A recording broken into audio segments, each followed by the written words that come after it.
Un, deux, simplement 420.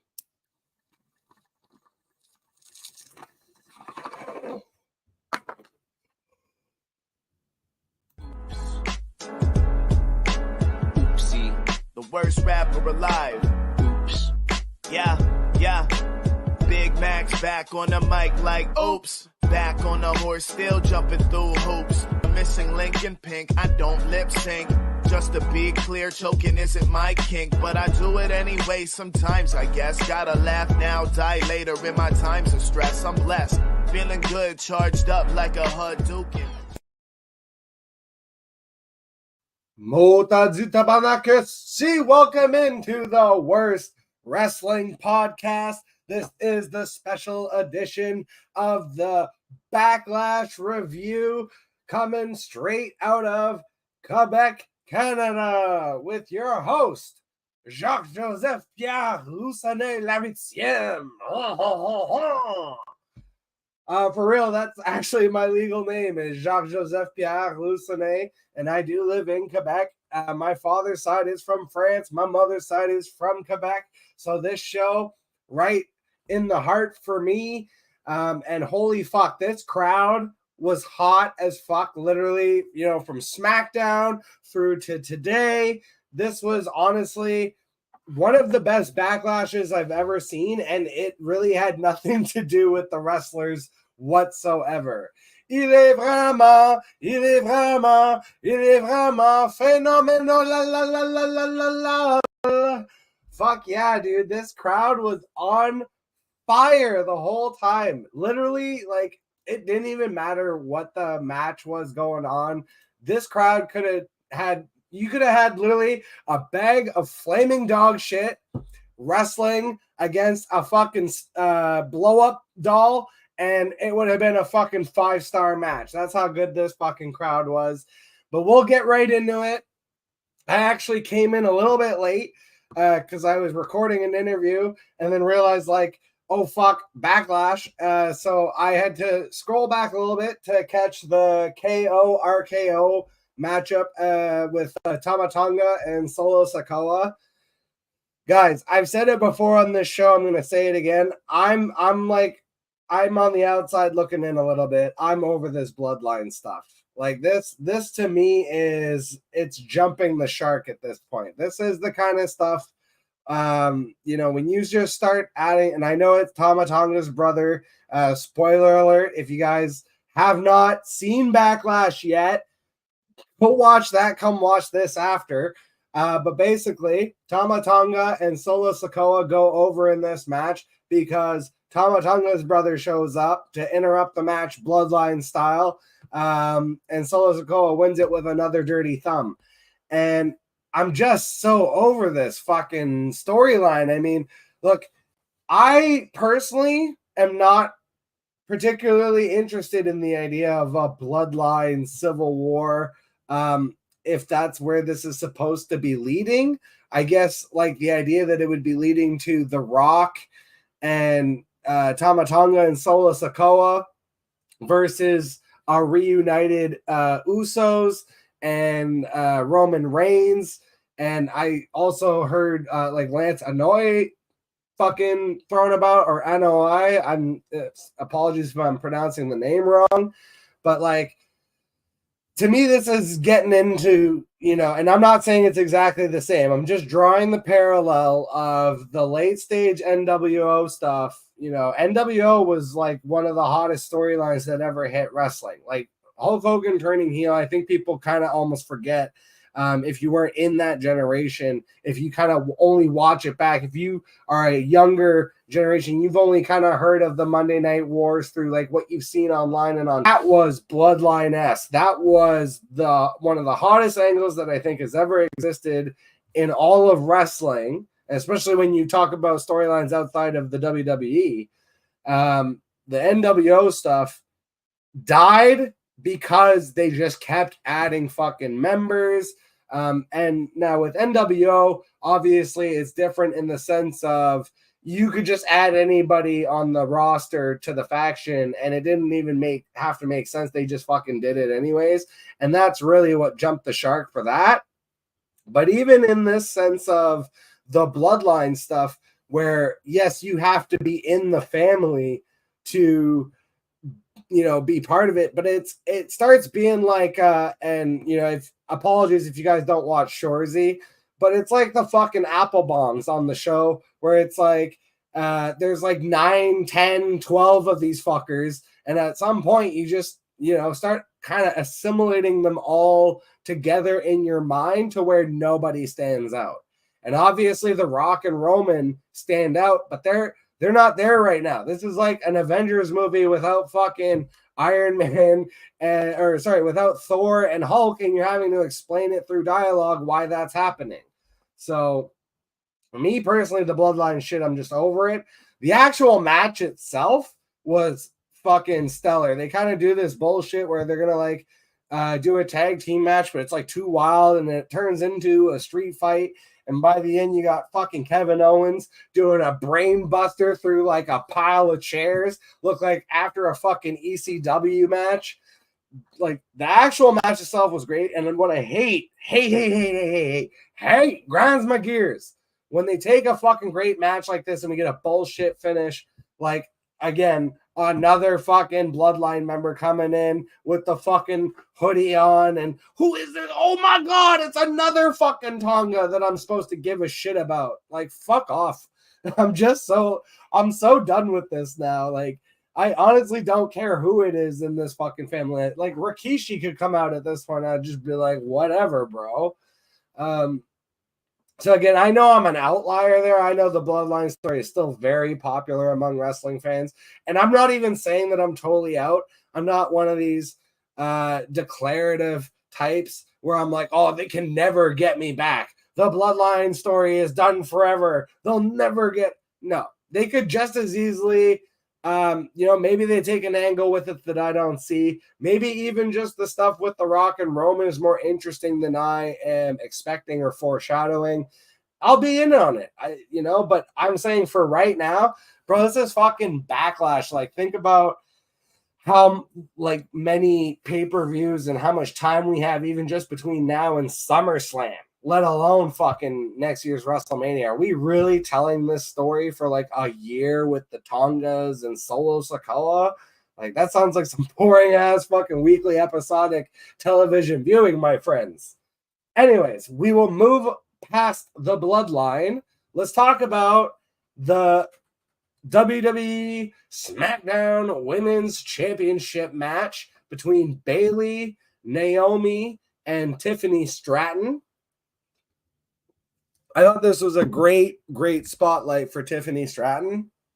And I'm going to talk about it in the next match, but personally, I would have actually loved to see Tiffany Stratton go over here. I know Bayley just got the title. Again, I'll reference in a way that part in the next match breakdown. I just want to focus on the actual match itself between Bayley, Naomi, and Tiffany Stratton. I love Naomi. I do not love her moveset. The bit that she had on the ring where I think it was like Tiffany Stratton she had between her legs and she starts like weirdly twerking on the back of her head. I'm not sure what the fuck that's supposed to be. I guess that's just like a pure entertainment thing. The idea that like the size of Naomi's ass cheeks clapping on the back of this woman's head would somehow hurt her.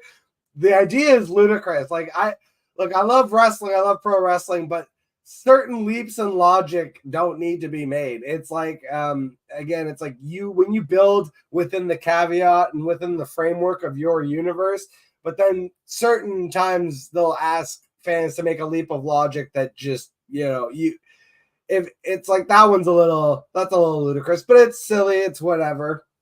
Tiffany Stratton, like I said, looked amazing in this match. Hitting double Alabama slams on the announce tables, I thought was really cool. She got her moonsault off. So again, I think Tiffany Stratton should have won this match, but I'm fine with, Bayley gets a title defense. And again, it just feels like Bayley's going to carry this title till at least SummerSlam.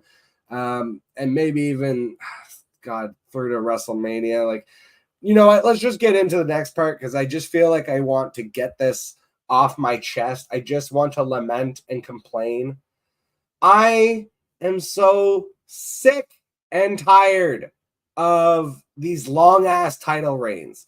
When's the last time we had just like a quick month title reign? You know what I'm saying? Like, when's the last time they told that story of like, yeah, this guy won the championship at, you know, especially Damian Priest. So the match that we're going to talk about here is Damian Priest versus Jey Uso. And so Jey Uso to me needed to win this match for so many reasons. The first reason, and the one that I was just talking about, we'll get back to, is the idea of like a 30-day title reign. Damian Priest did not go out and win at WrestleMania in dominant fashion. He not cheated, but like he came out and like snuck attack Drew McIntyre after he was attacked by CM Punk and ended up winning the championship via a cash-in. Like, it's a sneaky way to win. And you're telling this story where you go the half measure. You're telling the story of he doesn't want Judgment Day out there. He doesn't want them involved in any capacity in the match. And they come out, and yes, and it's like, instead of fucking him over for the title, which is really the story that they should have just told, like they should have just had Judgment Day come out and in some capacity, JD and Finn cost Damian Priest the title. It's like such an easy story to tell. He only had it. He has a short title reign. He can be furious about the idea of like how that looks on his legacy that he only had the title for 30 days. You can have other members of the locker room even clown him for it. And then like there's a match again. Sami Zayn walking by innocuously says to him, "Oh, nice 30-day title reign." Boom, match. You know what I'm saying? Like, you have some kind of babyface character justifying matches that way. You continue again the story of Damian Priest and his potential departure from the Judgment Day, if that's the story that they're going with.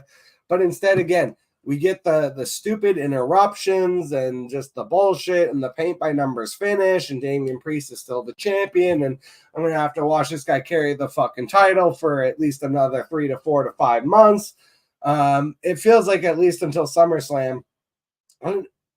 I'm so sick of this shit. I just want to see some title changes, main title changes, guys, like ones we're not expecting on not SummerSlam, not the big four, basically. Like, just give me some fucking awesome title change. Like, there was not a single reason, like I said, that Jey Uso couldn't win this match. Beyond the fact of, you know, you're telling the story of Damian Priest getting fucked over by Judgment Day when they're coming out and running in on the bullshit. It's also, you're telling the story of main event Jey Uso, who literally hasn't done fuck all really in the main event. So it's like, you tell and justify both stories at the same time if you just commit to the bit of, hey, let's just do a quick title flip. Like, not all, and then the benefit too is now the next time Damian Priest gets that title, he's a 2-time world champion. You give Jey Uso a meaningful title run to justify his moniker as main event Jey Uso. The crowd would have ate that shit up too. A surprise title flip like that on Jey Uso of all people, like the crowd would have fucking literally tore the building down.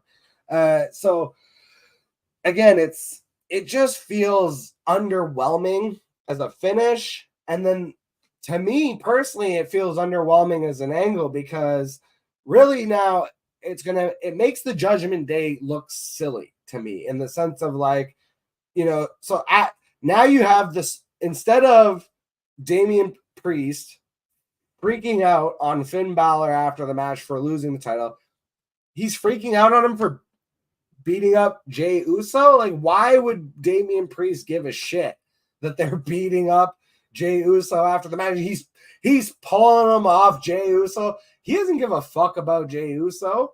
All of a sudden, he's pulling them off, and like, he throws Finn in the corner. He's got him by the fucking beard, literally. Like, and Finn just kind of takes that shit. Like, it was kind of emasculating even.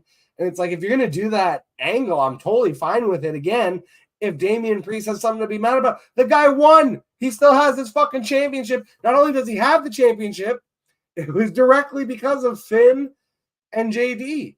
And it's like, he's not appreciative. It's like, I guess and I know that's the idea of this story that they're going to tell, but it's like, it's just not as good. You know what I'm saying? Like, it was right there for them to just make the top. And also think about the press conference at the fucking fumble, the ball they just fumbled. Think about the press conference we could have had in France with Cody Rhodes and Jey Uso reuniting, each with a main title. Fuck!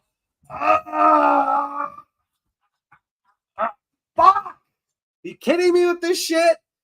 It literally writes itself, bro. If I didn't like, and this is the kind of stuff that really is like infuriating to me, because like I am a writer. It's like a hobby of mine, and there's times where I'm like, people are like, "Oh, why wouldn't you try to go for WWE?" Like, fuck that. I'm not trying to fucking travel around the world just so I can like write wrestling scripts. That sounds fucking insane to me. Like, it sounds like a great job if I was still 23 years old and didn't have kids, maybe. But goddamn. But anyways, like the shit was right there. It was right on a fucking silver platter, and they dropped it on the way out to the main floor. So, and the match itself, it was fine. It was fine, you know. And this is starting to be a trend of Jey Uso. You know, people really shit on his WrestleMania match with his brother. This match, frankly, you know, not really anything special. Again, this could have just as easily been on Raw. Like, the hottest thing about this, again, this whole pay-per-view, and this was a trend, this pay-per-view was mid as fuck. Like, if you put this in front of any American crowd, I don't care what the city is, this is a C+ pay-per-view. And the crowd in France was so fucking good. They were so lit. They were so enthusiastic and loud and energetic the entire show that they literally pushed it to like a B+, A-. Like, that's how fucking good the crowd was. So, you know, huge shout out to Lyon, France. Yeah, this was, to me, like, by far, you want to talk about crowd of the year? Like, this is already crowd of the year is going to be in France. Like, every other country, every other place that WWE goes to now, you will be measured against the crowd in France. Like, for fuck's sakes, by the time we got to the main event, the fucking camera was shaking up and down because they were so loud and so hopping in there. It was crazy. But before we get to that main event, we had Kabuki Warriors versus Jade Cargill and Bianca. And, you know, Jade Cargill looks amazing. And by contrast, you know, it's hilarious when you look at how she's been treated since she's been brought into WWE versus like what's going on with Mercedes Moné over in AEW.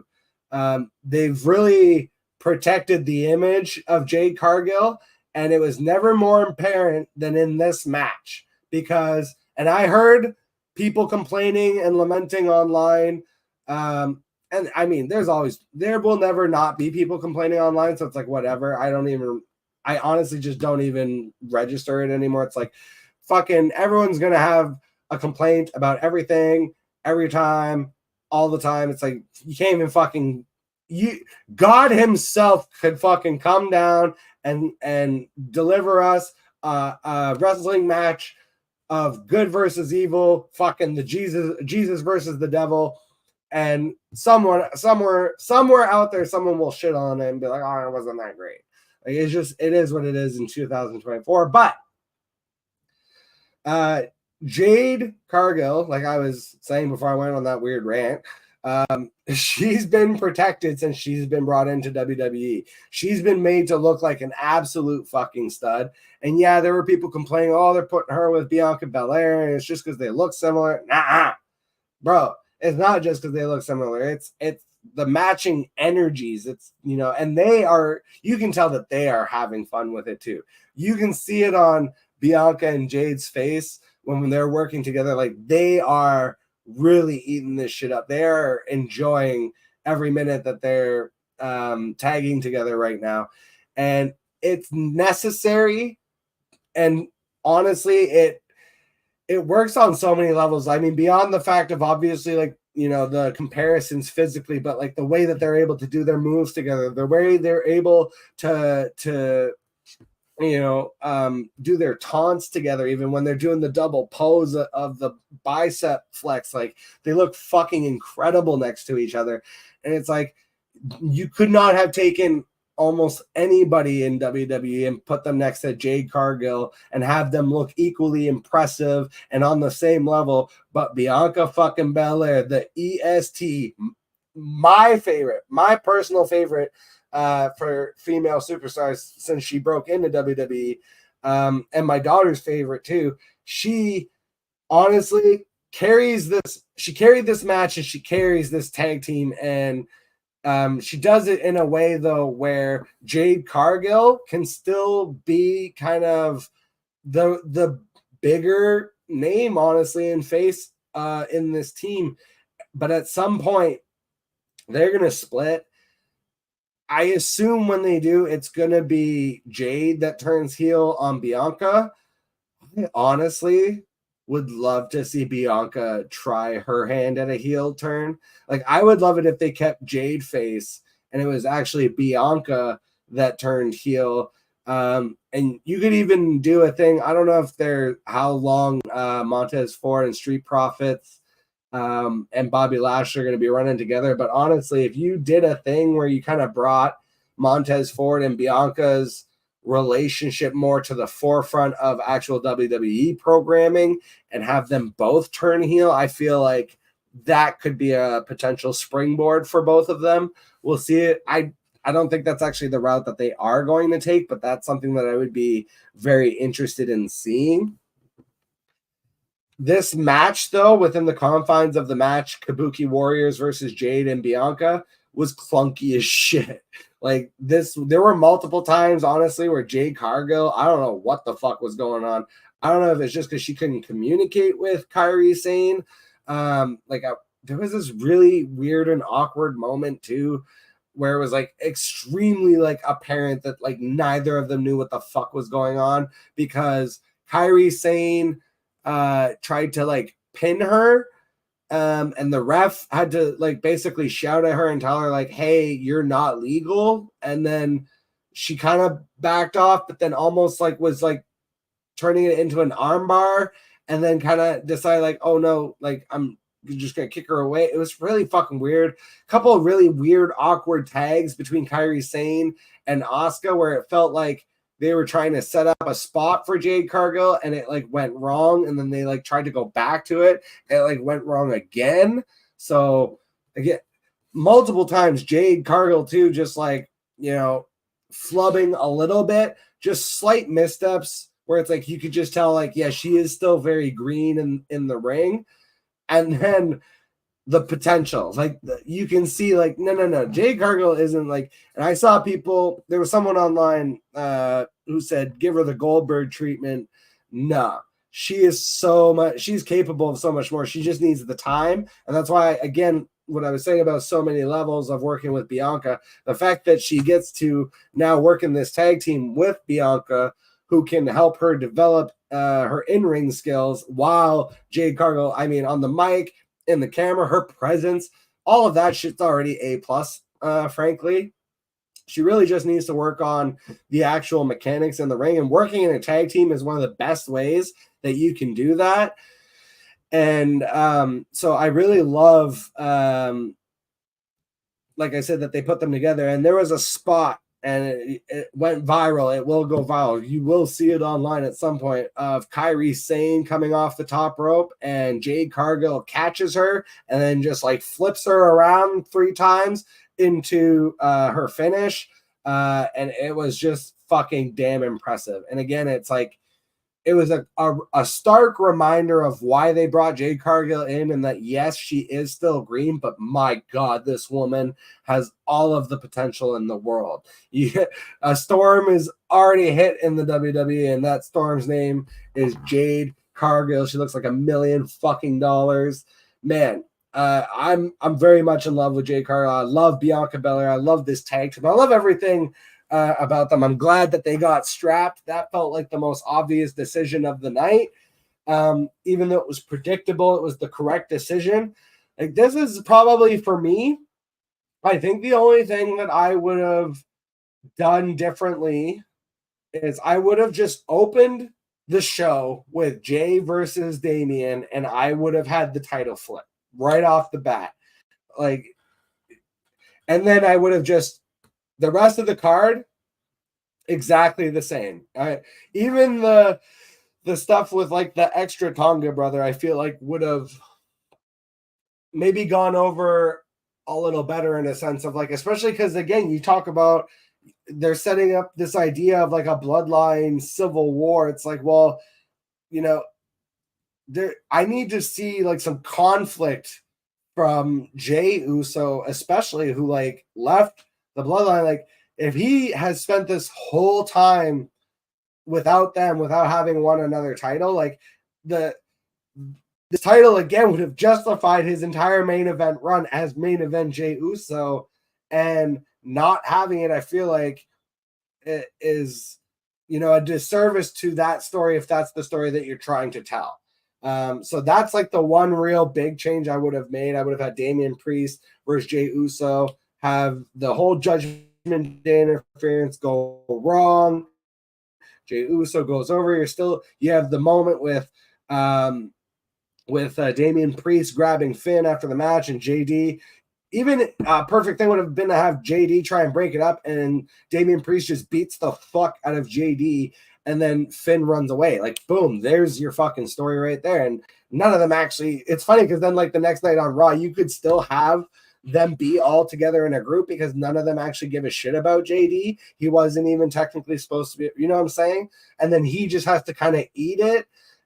But then you have that tension built in where it's like, you know, you have him and Finn kind of doing these offhanded looks together of like, when's our moment? So many better ways I felt like they could have gone with it, but they needed to flip that title to Jay. Anyways, we'll get into the main event of the night, which was, whoa, Cody Rhodes versus AJ Styles. Il est vraiment phénoménal, la la la la la.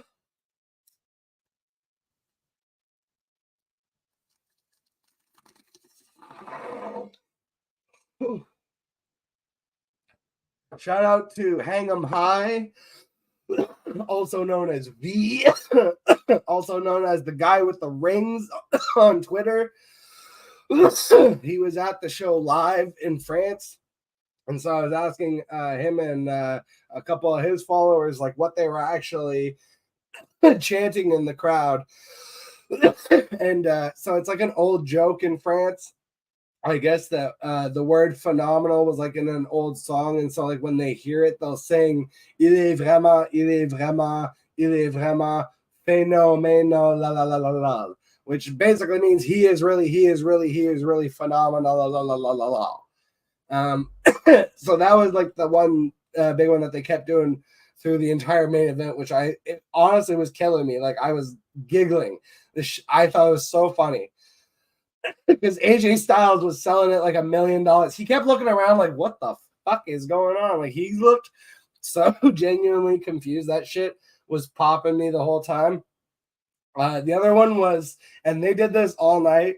And yeah, there's haters complaining all like, oh, why do they have to do it every time? You know what? Go fuck yourself every time. How about that? How about them apples? How about they paid their ticket to go there and chant and shout? And it's the first time fucking WWE's ever been there. And you know what? If fucking American crowds were even half as hot as this France crowd, all the shows would be that much better. Anyways, the other big chant was every time there was a 2 count, they were going, un, deux, simplement deux, which means 1, 2, simply 2, or only 2. What I thought was really funny is because I am French, like I said, but I was mishearing it, like because obviously with the crowd, it's still hard to hear, even for someone like me who is French. I actually thought they were going un, deux, sacré bleu, which is like a weird like French saying. So I actually thought that's what they were saying, and I thought that was funny too. But then I realized, like, okay, no, they're actually saying un, deux, simplement deux, simplement deux.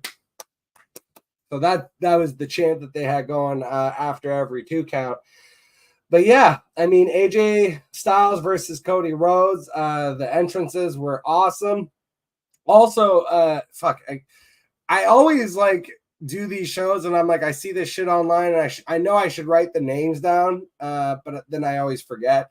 But I saw a couple different accounts tying in that AJ Styles gear, the black and purple gear, was in because when he faced Dusty Rhodes in TNA, he had similar colored gear. So it was like a tribute to that, aka a slap to the face of Cody Rhodes, just like he did on SmackDown to set this match up.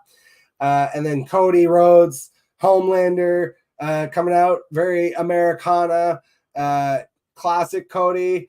It was a good match. I liked the match. Pretty standard finish, paint by numbers. Cody goes over. It's like it's like especially just doubling back, tripling back on the fucking Damian Priest Jey Uso thing. Another reason you is because you know you're not having fucking Cody drop the title. You know you're having Cody carry this fucking thing for at least 6 to 12 months, and probably honestly at least 12 months if we're being real with ourselves. That's why I really guys, I want so desperately to see this fucking world heavyweight title hot potato a little bit. And it just feels like every time, like all these titles, except for like the women's tag titles, they don't give a shit about those. But like, you know, we had 3 titles otherwise on the mat or on the card tonight, not counting obviously the women's tag titles that did flip.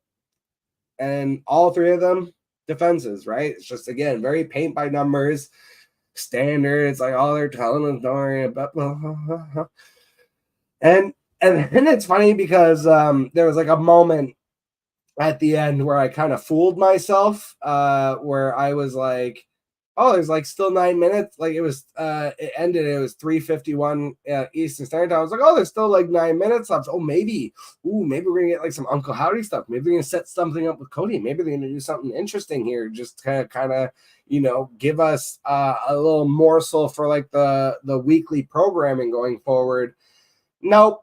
Video package replay of the fucking show that you just watched. I forgot this is WWE, and then we get a press conference, which won't be as good because we won't get Jey Uso and Cody Rhodes with their titles, slapping titles together, acting like they're 2 kids coming back from fucking family dinner high as pie in the sky, having to fucking answer questions from a bunch of adults in the room. So look, again, I think my biggest disappointment, obviously, and I've said it like over and over again, I really wanted that world heavyweight title to change hands, but it is what it is. The actual matches and like the show itself like was pretty mid. Like I said, at some point during this show, it was like pretty average, but this was easily by far and away the best crowd.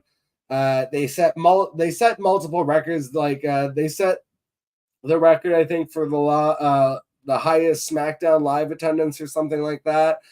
They set the record for largest international gate. And you know, they mentioned it during the broadcast that they had set like multiple records. Also, I'm forgetting her name. I shared it on Twitter. Jessica something, the female referee for the title match for Cody Rhodes and AJ Styles, was the first female referee to be the referee for a main event title match. So huge shout out to her as well. And huge shout out to you guys, all 12 of you listening out there live, and all of you that will eventually see this at some point or another. I super appreciate you guys. The wrestling show is definitely a passion project for me. I'm just a huge wrestling fan, and I just love being able to do previews, reviews, and some other reactions. I do still have a short bonus episode coming out soon. I don't know exactly when that's going to be. Try and do it tomorrow if I can. Reviewing ECW One Night Stand, request from my boy Peter Westlick. But otherwise, I mean, if you guys out there have requests, questions, ideas for the show, stuff you want to see, just hit me up. You can get me on my socials at Jacques Lucenay. Right there. I'll get good at pointing one of these days. Otherwise, you can always send emails to worstsportschannel@gmail.com. But hey, you guys know I'll catch you guys on the flip side.